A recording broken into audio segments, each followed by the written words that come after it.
Could you please state your name and occupation, then state your question?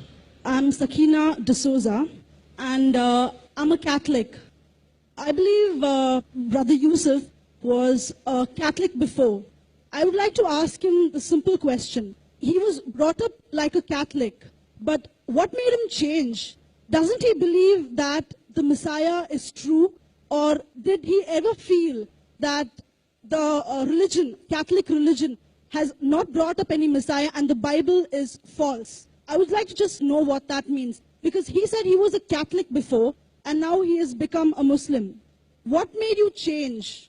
What was that storyline before? Doesn't he believe that there is a Messiah, or the Messiah had come, saved us, died on the cross? Thank you very much for a good question.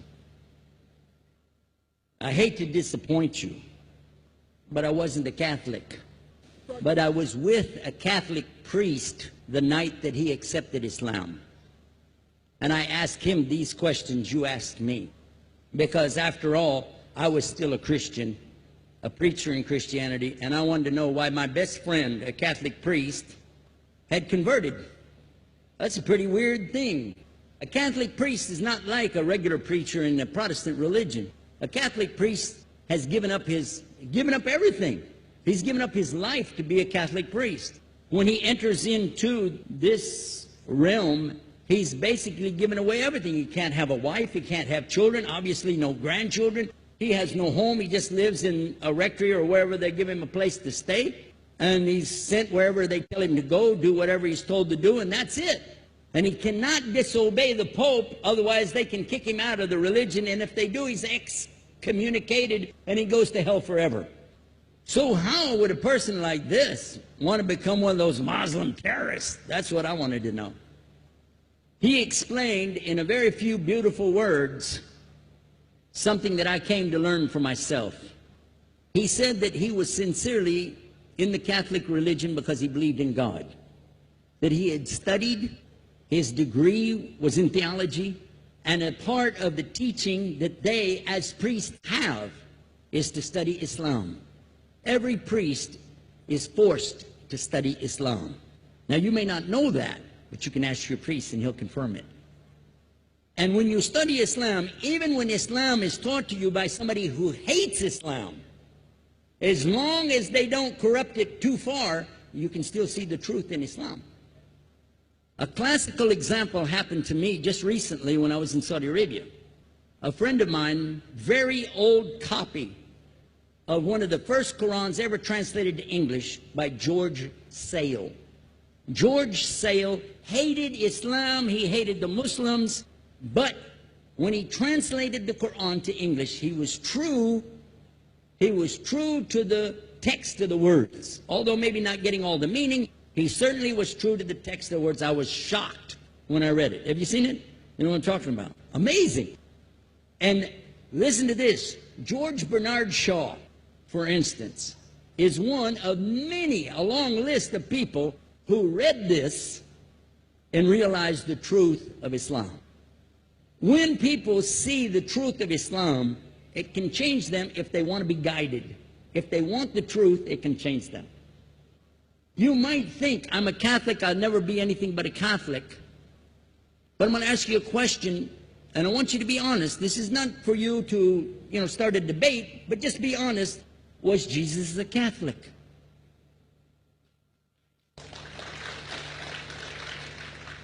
And it's not open to debate, so there's no point in opening that up, because you know and I know he wasn't.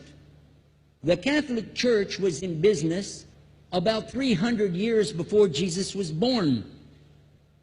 It's on their website. Don't go like this. It's on their website. That's where I took it from. The Catholic Church was really started in Rome by Alexander the Great. Do you know what the word Catholic means? It means universal. It was the universal church for the Roman Empire. If you didn't join it, you could not be a Roman citizen. And it was opposed to the teachings of Judaism and opposed to the teachings of the early Christians for more than 200 and some years. And they were diametrically opposed to each other to the extent that it was the Romans killing the early Christians. Now, if you understand that, and you go to their website and read, they didn't even take over Christianity until the year 325 AD. And when they did, they changed a lot of things, again, referring to their own website. But if you want to check it in Britannica or Americana or grow your encyclopedias, go ahead and read about the Catholic Church. When, in August of 325 AD, at the Nicaea Council, they took over, first thing they said was, let's change the date of the birth of Jesus to be the same date as that of Mithras, which was the god, one of the gods worshipped there, and also the sun god's birthday was the same day, December the 25th, believing it to be the shortest day of the year. And Constantine was a sun worshiper of Sol Invictus. Go to the website, read it for yourself. There are a lot of points, but not the least of which, even today, if you go in any Catholic church, and I have, you'll see so many portraits and statues and idols and images throughout the whole place, that for the one who's never experienced that, for a Muslim who knows about these images, he'll be like, whoa, a'udhu billah. Whoa, what's this? The first time I walked in a Catholic church, I was about 10 years old. I was shocked. I was shocked at the idols and statues everywhere, because in the Protestant religion, we were brought up to believe that the second commandment was just as important as the first commandment. The first commandment in the Bible, in Exodus, is the same as the first commandment in the book of Deuteronomy. It says, I'm the Lord your God that brought you out of the land of Egypt in the house of bondage. You know no other God beside me. Beside me there's no other gods. Thou shalt not have any other gods beside me. How many in this room agree with that commandment? Raise your hand. You notice the Muslims are raising their hand, because it means Ashhadu an la ilaha illallah. That's the first commandment for us as well. The second commandment you have clearly says, thou shalt not make any idol, any graven image of anything that creeps upon the earth, swims in the sea beneath, or flies in the air above. And I was sitting in a church one time, sitting there in the morning service, watching, the preacher talk. And, they go on and on and on. And sometimes you lose your train of thought. I was looking. Whoa! On the front of the podium, there was a fish. A fish. For the symbol, make you fishers of men. They had a fish. I said, whoa. Then I looked up above his head at the big stained glass window, and it had a dove. And he had the olive branch in his mouth. The dove is flying, the bird, I said, whoa. And then I look over here, and there's a cross with a man hanging on it. And I said, wow, they didn't miss a single one.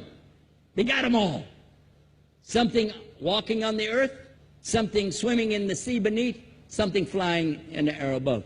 So look at these two things. Clearly, the first two of the 10 commandments, bang, bang, boom.